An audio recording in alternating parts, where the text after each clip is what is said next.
Hello again, everyone. Welcome to Washington Gun Law TV. I'm Washington Gun Law President William Kirk. Thanks for joining us. Hey, can you imagine if you lived in a world where every single time you wanted to, exercise your right to freedom of religion and go to whatever house of worship you wanted to go to, that it had to all be video and audio recorded?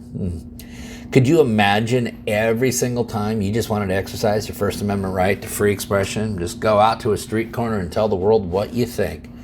Well, you would only be able to exercise that right as long as everything was video and audio recorded and, of course, turned over to the government. Hey, how about your First Amendment right to privacy? Can you imagine if anytime you wanted to exercise your First Amendment right to privacy, it all had to be video and audio recorded? Well, there actually wouldn't be any right to privacy anymore. I mean, it sounds like something right out of a George Orwell novel, doesn't it? I mean, who could, other than a fiction author, could write something like that? Oh, that's right. The state of California can. You see, because this is the life. This is the dystopian life that you live if you live in the state of California. And there's a new law going into effect that basically is going to mandate that anybody has the audacity to want to exercise their Second Amendment right. Well, that's going to need to be video and audio recorded. The court challenges are in. Let's talk about it today. So today, let's spend a few minutes and talk about California's most dystopian gun control law yet.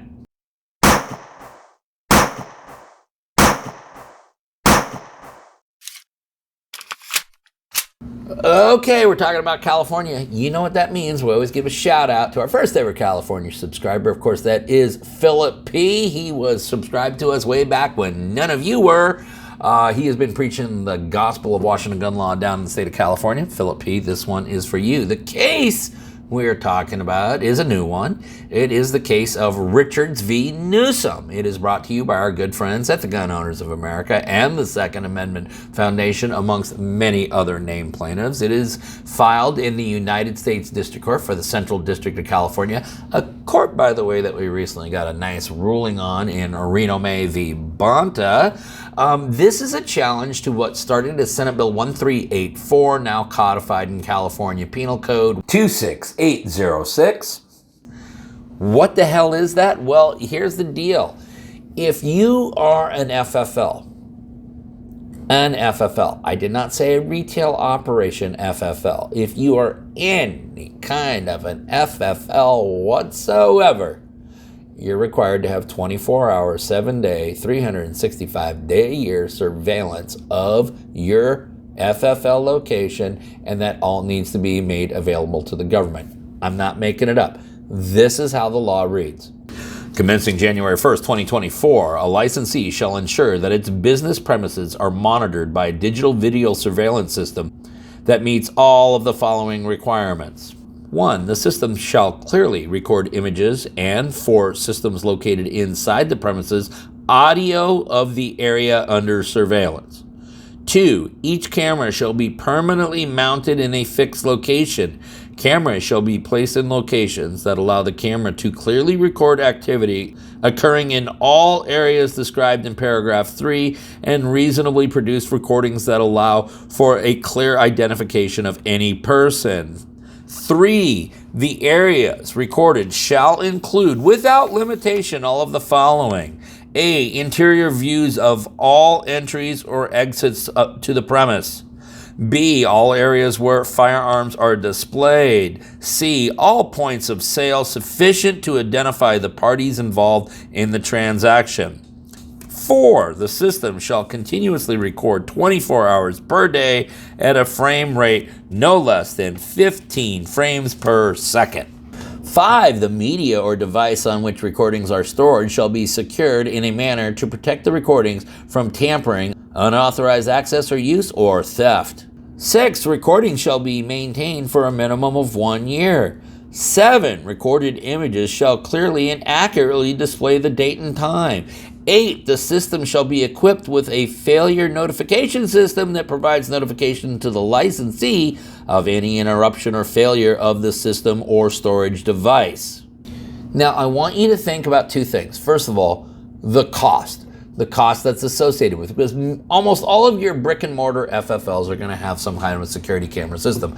Does it comply with what the state of California wants? Oh, probably not. No, they want basically a CIA-like surveillance system. But I want you to think about all the home-based FFLs, because do you see an exception in here anywhere for home-based FFLs?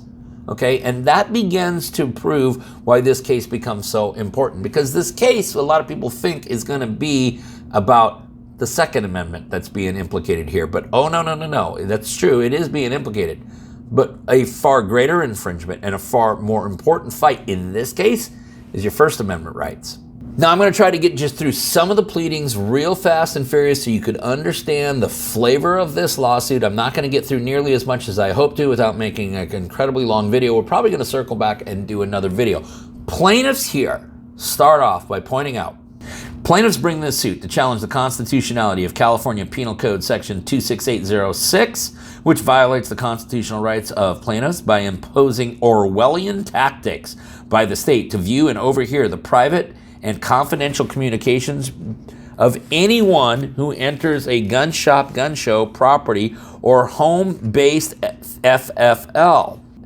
Not only does Section 26806 violate the individual rights of those patrons, customers, family members, friends, clients, and the FFL themselves, but it also chills the desire to exercise those rights for fear of being video and audio recorded in communications in situations that are confidential in nature. All of which is true, and this is the First Amendment infringements that we begin to see. The First Amendment fully protects pure political, ideological, and educational speech. Content and viewpoint-based restrictions on such speech are especially repugnant to the people's rights. Indeed, above all else, the First Amendment means that the government has no power to restrict expression because of its message, its ideas, its subject matter, or its consent.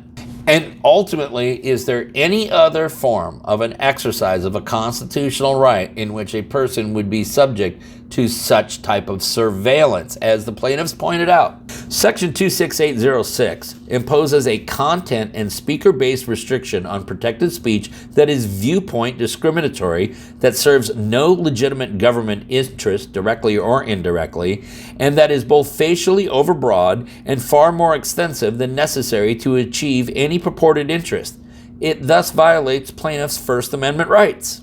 And as you know, California, like many other civilian disarmament states, has a very strict way, limited way in which you can purchase a firearm. And here what they've done is they've funneled everybody into an FFL. Okay, that's one thing. But now every single second of that transaction is going to be audio and video recorded, including the capture of private data. As the plaintiffs pointed out, California has set up a scheme where the only way to purchase a firearm, except in very limited circumstances, is through an FFL. Under Section 26806, this would mean that customers, clients, patrons, and family members would be forced to give up their rights to privacy, speech, assembly, and anonymity in purchasing a firearm, other gun-related item, or otherwise going about their daily lives in a location where an FFL may do business. Section 26806 therefore violates the right to peaceably assemble and associate without intrusion from the government. And as we mentioned, there's no other exercise of a constitutional right that would be treated this way, which means, for many of the same reasons that Section 26806 violates plaintiffs' First Amendment rights, it also violates their right to equal protection under the law.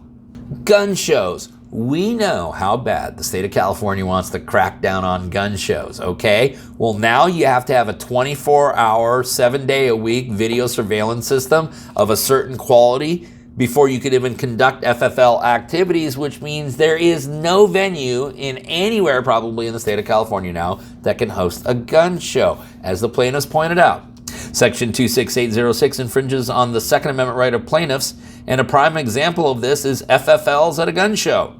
Gun shows are held in various venues that are not owned by FFLs. FFLs are vendors in those shows.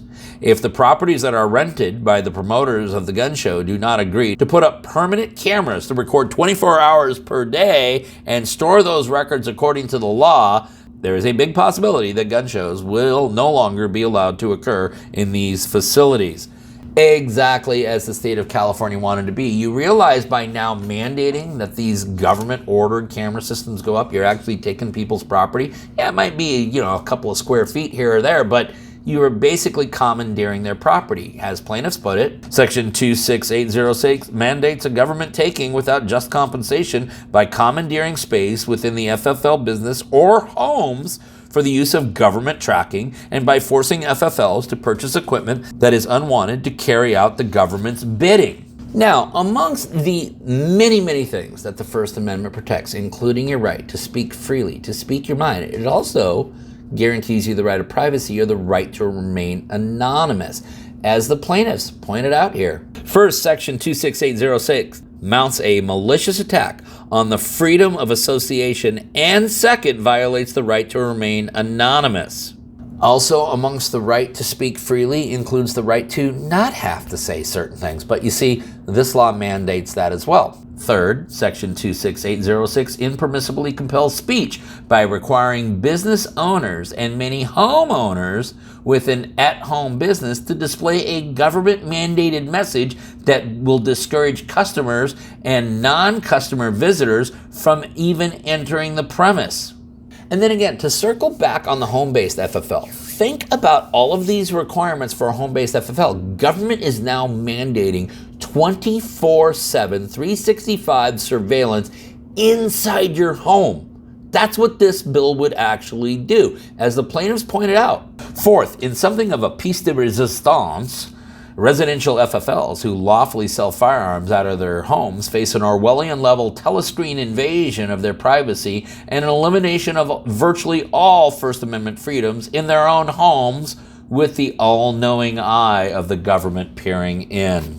And sometimes you hear about this chilling effect. And let me give you an example of how laws can also just blatantly violate constitutional provisions, but they can also have chilling effects on the ability for people to exercise constitutional rights. You see, the law here now is going to require that every FFL, private, brick and mortar, home base, whatever, display a sign that reads as follows: "These premises are under video and audio surveillance. Your image and conversation may be recorded." Okay.